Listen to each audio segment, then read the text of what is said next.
everyone. Good morning, good afternoon, good evening, wherever you are. Today, we are back again with another Spotlight series, and this time it's a total different project, which people, I think, should know about. And this one project needs the most attention at the moment, especially when we are talking about supply chain attacks, software bill of materials, and this project just help us out with that.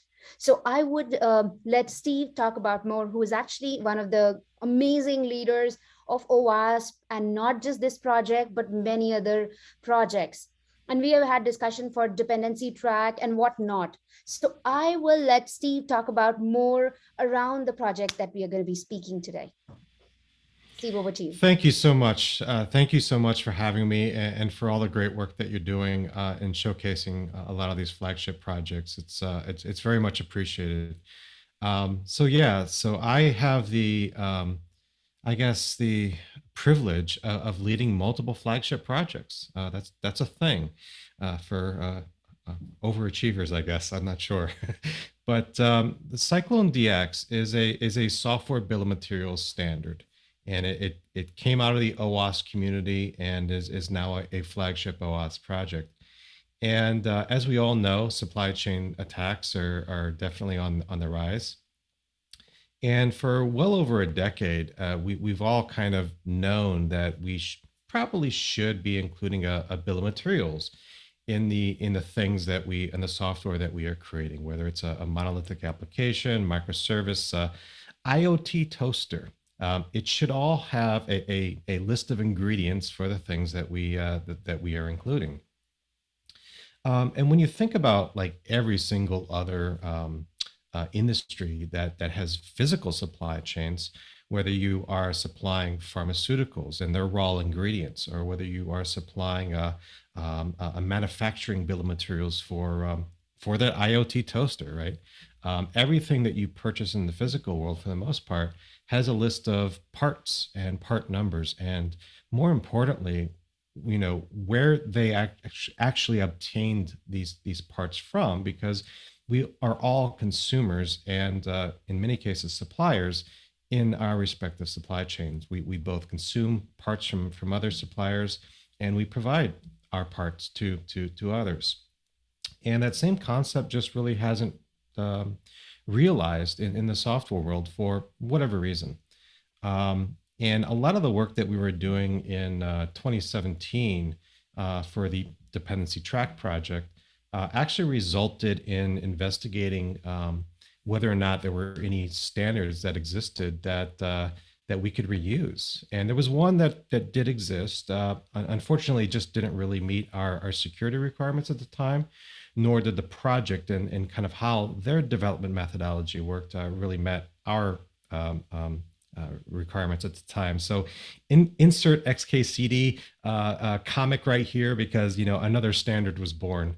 But this time, it was a very security-focused software bill of materials standard. So we set off to do what we've always should have done in the first place, which was creating that raw list of ingredients, whether we're creating a Java or Node.js application, or whether we're creating a Go microservice in a Dockerized container, doesn't really matter.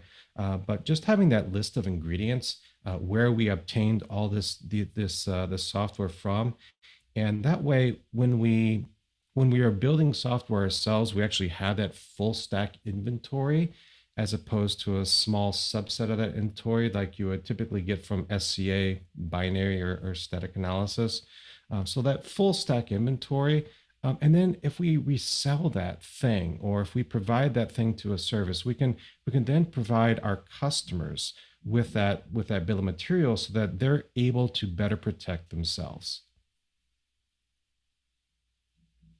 Yeah, totally agreed. And you rightly said, even I was going through some of the reports wherein President Joe Biden also mentioned that we need to have software bill of materials within the organization by next year, May, which is very, very important. And it also emphasizes that the kind of attacks that we are seeing for that, we need this thing at the moment. And this is the need of the hour. So I want to know more about this project, where exactly we can find it, how exactly people can leverage it, or organization can take help from it. Absolutely, yeah. And the executive order has really done a tremendous amount of positive impact for this whole SBOM effort. Because once the White House created that executive order, and then of course all the marketing material and buzz around that from the various vendors and others has really at least brought SBOM to more of a spotlight, which is really great. In terms of the Cyclone DX project, it's probably unlike any other OWASP project that you've ever seen before. In some kind of ways, it's almost like a miniature foundation of sorts, without actually having a legal entity of such. But essentially, it's own meritocracy, similar to like Apache Foundation. We have our own formal governance, structure. We have our own formal standardization process for the standard itself.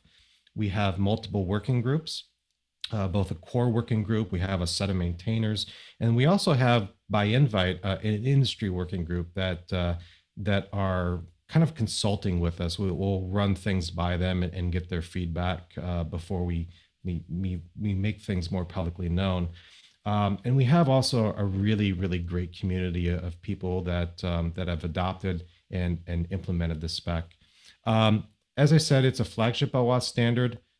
It's available at owasp.org/CycloneDX or at CycloneDX.org. It's actually really easy to get started though, and that was one of the important design elements of the standard. We really wanted to strive for high degrees of automation, right? Because complex pipelines are a thing, and you have to be not only just be able to produce an SBOM, but be able to augment and enhance it throughout your entire pipeline. But we also wanted it to make the standard very easy to adopt, so that if you are an open source contributor or if you're a commercial vendor, you can read, understand, and implement the specification with very little effort. It's not overly difficult. And because of that, there's actually a plethora of tools that are available. So on the Cyclone DX website, we actually have a thing called the Tool Center. And we have around about to date around 80 or so tools, both open source and proprietary, that support the Cyclone DX standard. Everything from Cyclone DX producing things ourselves, to commercial vendors, to other open source maintainers out in the ecosystem. There's about 80 or so tools that we know of that are supporting the standard today. I'm sure there's many more that we don't know of, but it's a growing ecosystem, and we definitely have a lot of the security community kind of embracing this standard. Yeah, that's very interesting. So can we go ahead and show this to the audience so that where exactly they can figure it out and how exactly it can stitch the pieces that are most important? Absolutely. Okay, so this is the Cyclone DX website, and at the very first thing you're going to see is really about the getting started. So you can get to it from here, but we have a bunch of use cases as well as examples that you can look at. So there's a lot of different use cases, cases that Cyclone DX handles today.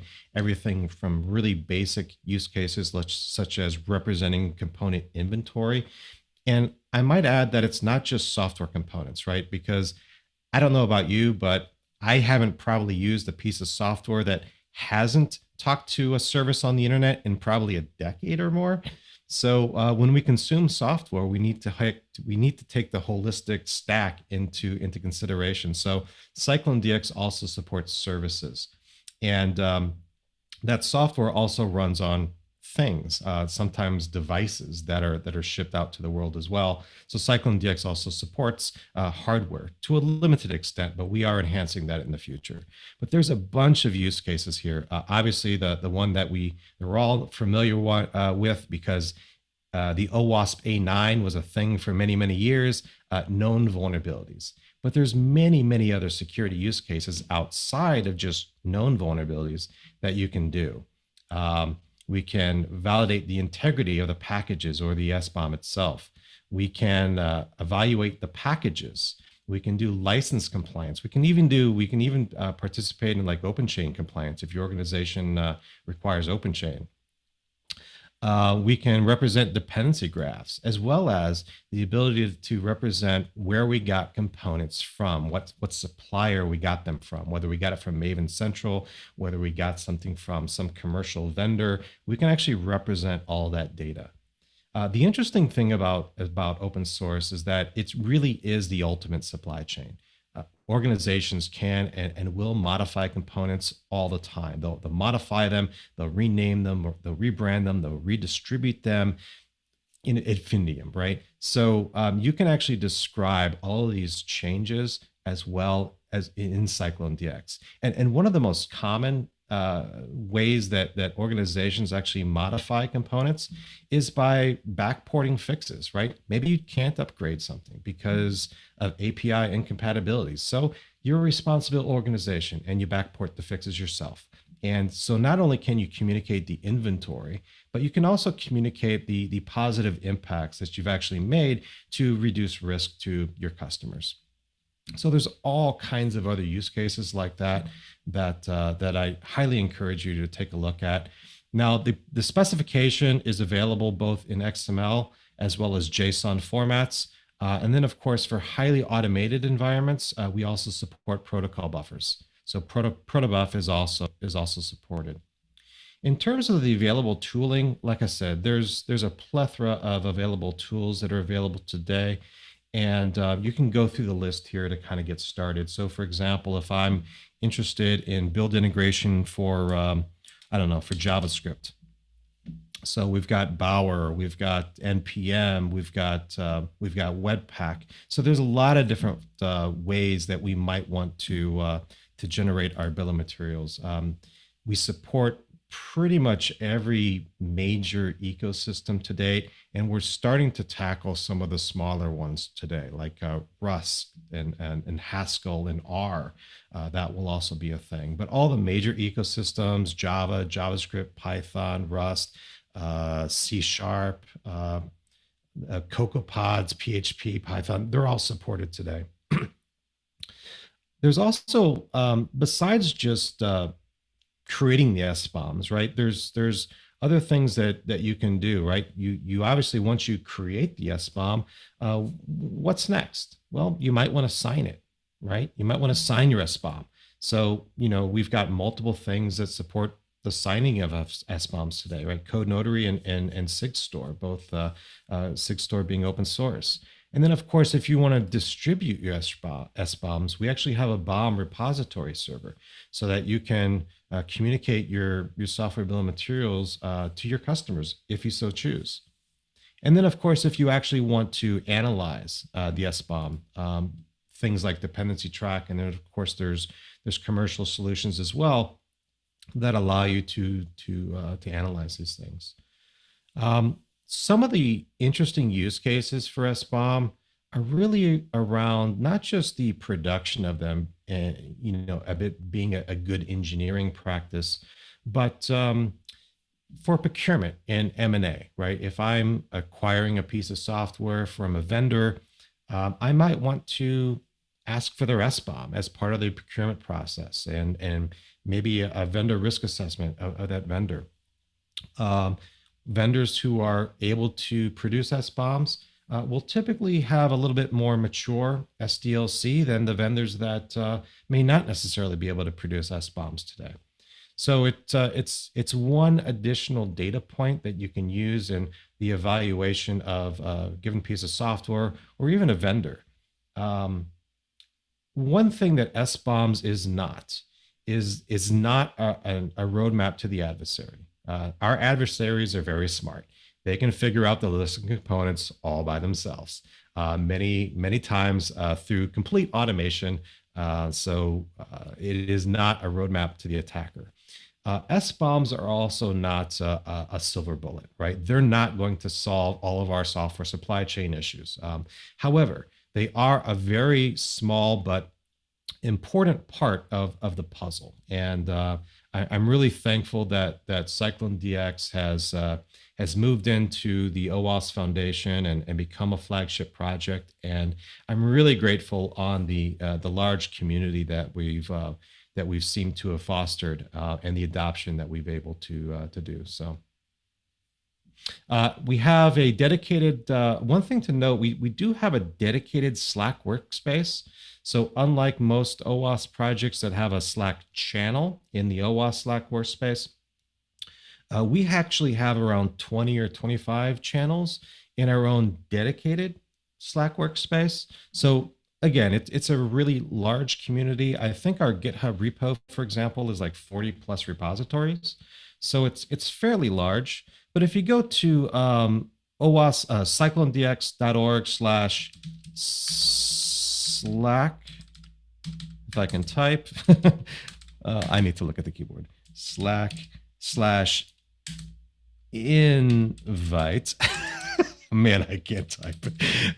/Slack/invite. You'll actually get an invite to the Cyclone DX Slack workspace. And again, we have about 20, 25 different channels, something like that. We have channels for the specification itself. We have channels for each individual implementation. So if you have questions on, I don't know, maybe the Java implementation or the Webpack implementation, whatever, you can actually ask those questions in those respective channels. So highly encourage everyone to take a look and get involved and start using the spec. I think this is incredible. And I can see that you've specified different languages to different tools and whatnot is being covered here, which is totally amazing. I am sure this is going to be really, really helpful for people. And the best part is that there is a Slack channel so people can actually ask questions. You just would not be just at the GitHub page. You will be able to communicate with the people, with the project owners, with you, with everyone, so that we can have real-time questions. And I'm sure the other people will also get benefited out of it. When this is the need, which means there are people who are there to address it. Absolutely. Community is a big part of the standard. It's actually been a really big part of the whole SBOM effort as a whole. A lot of this SBOM adoption really started out of NTIA, the National Telecommunications and Infrastructure Administration, which is part of the U.S. Department of Commerce. Alan Friedman leading that effort, but he started a lot of this back in 2018 or so. And it just so happened that Cyclone DX was kind of evolving around the same time. But that whole NTIA effort has really championed the whole community aspect of it. And of course, being an OWASP project with a purpose, right? Securing software, it's really taken that whole community aspect to the next level. So definitely get involved. Yeah, absolutely. I agree with you. And there is one question that I have, which is totally off the ball, but I have heard from people asking this question. So it's more of a standard which people can leverage, can take help from. Similarly, there are many other standards around SBOM which are there. So how exactly it is different from the standard that are currently there, and how it is making a difference, if I may ask? That is a most excellent question, and it doesn't. I don't think it gets asked enough. Originally, NTIA called out 3 different standards. Actually, they called out 2 for whatever reason first, but they recognized 3 standards, which are SPDX from the Linux Foundation, SWID, which is an ISO standard that's existed since 2009, and then Cyclone Dx. And they've all come from different places. I'll start with SPDX because it's probably the most known. SPDX is actually 2 different things. Most people know it for its standardizing of open source license identifiers, as well as an expression language to express what the open source licenses are. That's the overwhelming majority of SPDX use cases today, and Cyclone DX supports that. SPDX is also a license and intellectual property file format that can also double as a software bill of materials standard. It's not purpose built to be an SBOM standard, but it can act as one. SPDX, Linux Foundation, comes from a licensing background. So they're very heavily focused on the license and intellectual property use cases. And they handle a few security use cases today. But because it's not a pure SBOM standard, at least in the traditional sense, there's some interesting things that you can and cannot do with SPDX. SWID is also a standard. It was an ISO standard back in 2009 and more recently in 2015. And it also comes from the licensing space, but it comes from entitlements. So is my organization entitled to use X different versions of Adobe Photoshop, right? That would be an entitlement use case. It's not really designed to be an SBOM specification. In fact, both Dependency Track and CycloneDX actually support SWID because we recognize it as an identifier. It's really good at identifying commercial software. It's not really good at SBOMs, but both Dependency Track and Cyclone actually support it as an identifier. And the reason why we do that is the NVD, the National Vulnerability Database, will eventually be moving over to SWID. So it's really important that SBOM standards actually support it. And then, of course, there's CycloneDX, which comes out of the OWASP community. It's very heavily focused on cybersecurity use cases. So not only does it handle a few, but it handles dozens of different software security use cases. But it also recognizes that license and intellectual property use cases are important. It is not its focus, however. So while I think it will serve most organizations' use cases, if you are serious, if license and intellectual property use cases are your number one concern, you should probably choose SPDX. If you are an organization that is more likely to want cybersecurity use cases, CycloneDX should be at the top of your list. And if you are an organization that has an equal balance of both, then I would highly recommend that you evaluate both specifications. But outside of the specifications themselves, I would also encourage you to evaluate the projects themselves, because there's a dramatic difference in how both of these camps actually develop their standards. I cannot speak for Linux Foundation, but I can speak for OWASP in that we take a very risk-based approach to our standards development, and that kind of is kind of visible in our release cadence, which is typically once a year. And we might actually get a little bit sooner this time. So we release an updated version of the spec every year. And we also support these things called extensions, which really allow us to experiment between these revisions, so that if we want to solve a particular problem, we can kind of do so in a limited set of use cases in the real world without actually waiting for the perfect version of a standard to exist to actually support that use case. So it's more about that whole feedback cycle in the development process, in the standards development process, and then feeding that into the core spec, which is kind of a part of our risk-based approach to standards development. So it's very, very different than traditional standards development.